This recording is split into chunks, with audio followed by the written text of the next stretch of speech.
I'm Dr. Sammy, your friendly neighborhood entomologist, and this is me. I'm a human, made up of around 37 trillion cells like these. They form my skin, my spleen, and all of what makes me, me.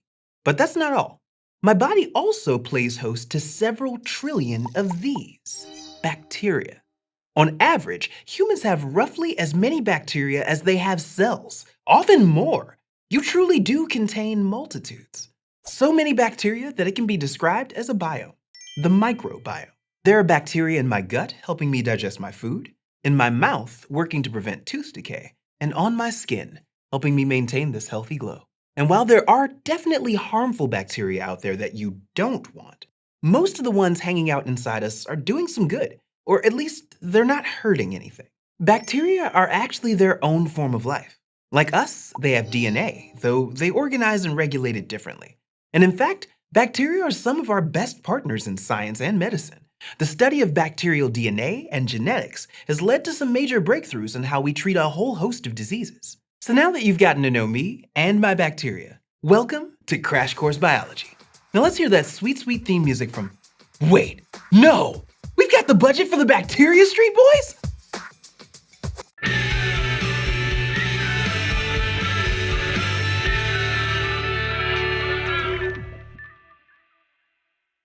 Along with their distant cousins archaea, bacteria are part of a group called prokaryotes. Their motto? No nucleus, no problem. They'd probably get it on a t-shirt if they could make them extra, extra, extra small, and if they had arms. Prokaryotes don't have a defined cellular nucleus to neatly store their DNA the way that eukaryotes like plants, animals, and fungi do, so they have to handle their genetic information a little differently. If we took a look inside an animal cell, we'd see that the DNA in the nucleus is wound up tight into chromosomes. Animals can have a pretty wide range of chromosome pairs per cell, like fruit flies have 4 pairs, while the Atlas blue butterfly has 225 pairs. On the other hand, if we peeked inside a bacterial cell, things would look a lot different.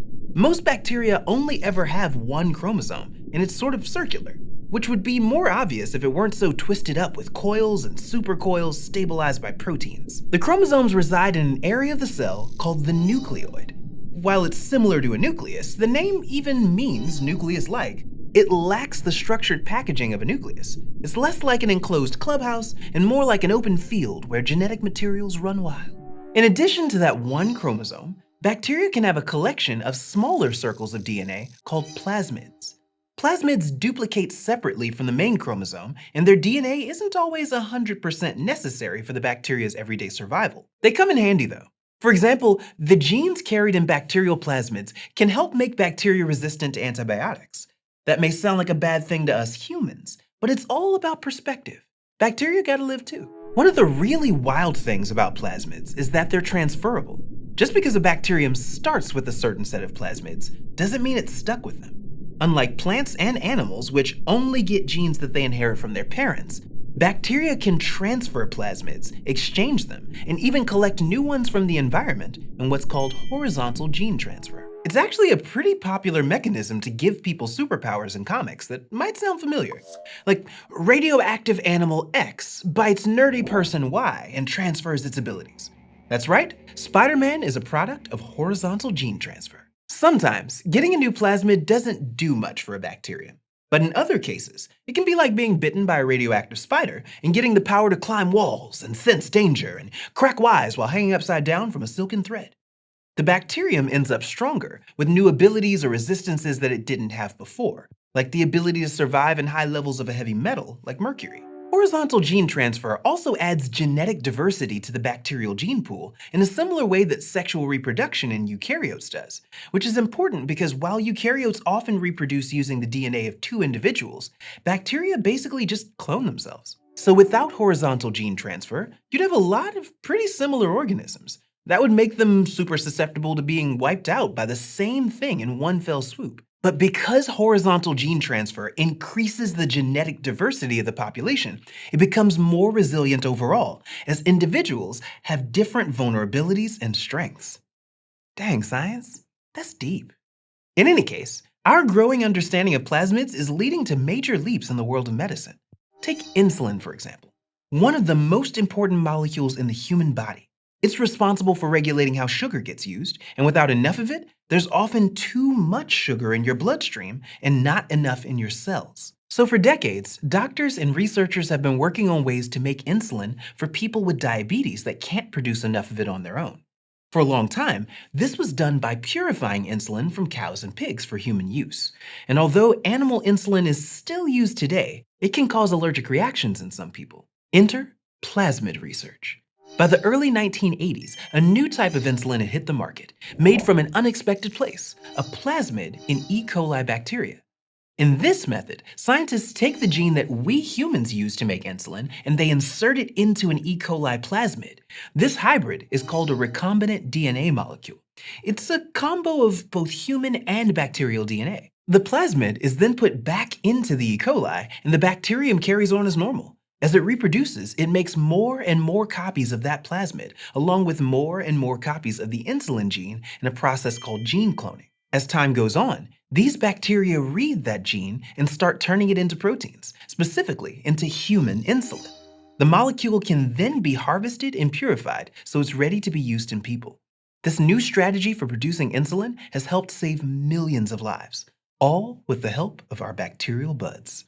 Besides insulin, gene cloning has also been used to make cancer drugs and human growth hormones, which are used to treat diseases such as HIV.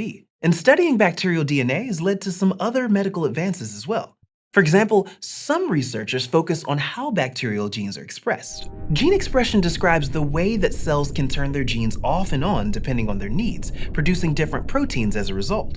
This helps prokaryotes and eukaryotes alike adjust to the conditions around them. Like if the water that bacteria live in suddenly gets too hot or too salty, they can make different proteins that help them adapt. As it turns out, gene expression in bacterial cells doesn't look that different than in our own. A protein called an activator can bind to DNA to get transcription to start, like a little green go flag. When that happens, a section of DNA is copied into an mRNA molecule, which is then carried off and used as instructions to build a protein. On the flip side, proteins called repressors can stop transcription from happening, raising a stop sign to halt protein making in its tracks. And understanding how gene expression works in potentially harmful microbes turns out to be pretty useful for researchers, such as Dr. Rebecca Lancefield.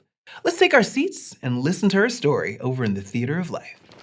Meet Streptococcus, a diverse type of bacterium. Some are harmless to humans, and others can give us some pretty nasty diseases like rheumatic fever or strep throat. But for a long time, we could only guess why some were so much more harmful than others. Enter American microbiologist Dr. Rebecca Lancefield.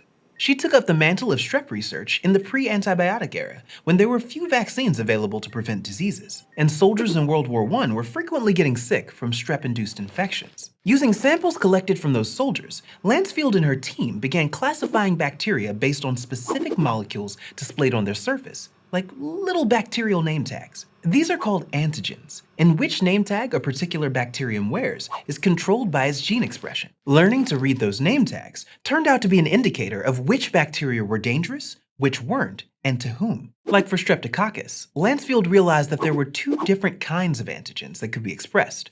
One made of carbohydrate molecules and another made of proteins. She discovered that the carbohydrates determine which species a strain of bacteria can infect, while the proteins determine how dangerous the strain is for that particular species. Over 6 decades, Lancefield's antigen research helped inform everything from how to prescribe antibiotics to how soldiers were housed in military barracks during World War II. Lancefield's work showed us that sometimes studying the smallest thing can have the biggest impact. While we ourselves may be full of bacteria, we have to remember that as much as they're a part of us, they're also very much their own thing. And while there are definitely some that we want to avoid, bacteria as a group aren't as malicious as they're sometimes perceived. In fact, Earth is a microbial planet. Life started with them, and life as we know it could not survive without them. And while we've only looked at a couple of branches on the bacterial family tree today, there are millions of others out there, and probably millions more waiting to be researched. In our next episode, we're moving on from bacteria and into the rebellious world of viruses. They play by their own rules. I'll see you then.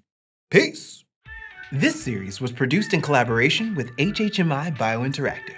If you're an educator, visit biointeractive.org/crash course for classroom resources and professional development related to the topics covered in this course. Thanks for watching this episode of Crash Course Biology, which was filmed at our studio in Indianapolis, Indiana, and was made with the help of all of these nice people. If you want to help keep Crash Course free for everyone forever, you can join our community on Patreon.